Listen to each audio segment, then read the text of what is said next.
মুর্শিদাবাদে বেলডাঙ্গায় বিধায়ক হুমায়ুন কবিরের বাবরি মসজিদের অনুষ্ঠান, জানিয়ে গরম বাংলার রাজনীতি।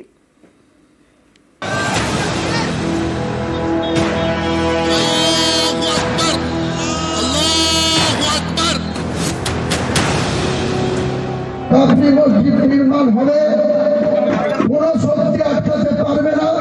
বাবরি মসজিদ তৈরি করে দিয়ে পশ্চিমবঙ্গের জ্বলন্ত সমস্যার থেকে তৃণমূল কংগ্রেস মুক্তি পাবে না, আর পশ্চিমবঙ্গের বৃহত্তর জনসমাজও চুপ করে বসে থাকবে না। ধর্মীয় বিভাজনের চেষ্টা করছে বিজেপি, আর তাকে সহযোগিতা করছে আমাদের কিছু মানুষ, যাদের বলা হয় গাদ্দার, যাদের বলা হয় মির্জাফর।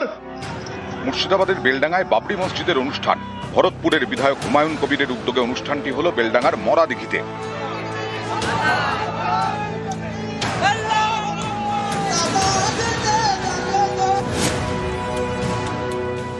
বাবরি মসজিদ নির্মাণ হবে, কোনো শক্তি আটকাতে পারবে না।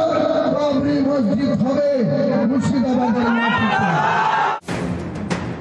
বাবরি মসজিদের অনুষ্ঠান উপলক্ষে সৌদি আরব থেকে দুজন ধর্মগুরু এসেছেন। আমন্ত্রিত ছিলেন 400-রও বেশি অতিথি। অনুষ্ঠানে নিরাপত্তায় 3000 পুলিশ কর্মী, ছিলেন 2000 স্বেচ্ছাসেবক। 40,000 অতিথির জন্য খাওয়ার ব্যবস্থা করা হয়েছিল।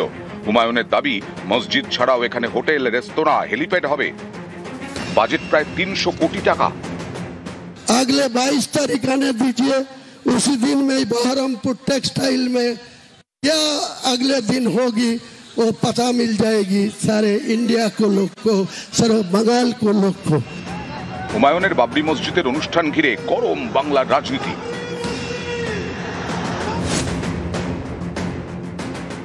দেখুন, সব মন্দির মসজিদের লড়াই করে বাবরি মসজিদ তৈরি করে দিয়ে পশ্চিমবঙ্গের জ্বলন্ত সমস্যার থেকে তৃণমূল কংগ্রেস মুক্তি পাবে না, আর পশ্চিমবঙ্গের বৃহত্তর জনসমাজও চুপ করে বসে থাকবে না। এখানে হিন্দু বিরোধীদের সরকার চলছে।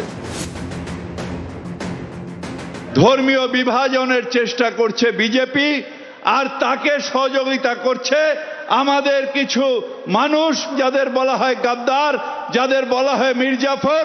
তারা তাদের সহায়তা করছে সেই একই কারণে। এখন দেখা যাচ্ছে বাংলাতেও সুড়সুড়ি দেওয়া হচ্ছে, কেউ মসজিদের নামে, কেউ মন্দিরের নামে সুড়সুড়ি দিচ্ছে। ধর্ম অন্ধতায় বাংলার মানুষ বিশ্বাস করেন না।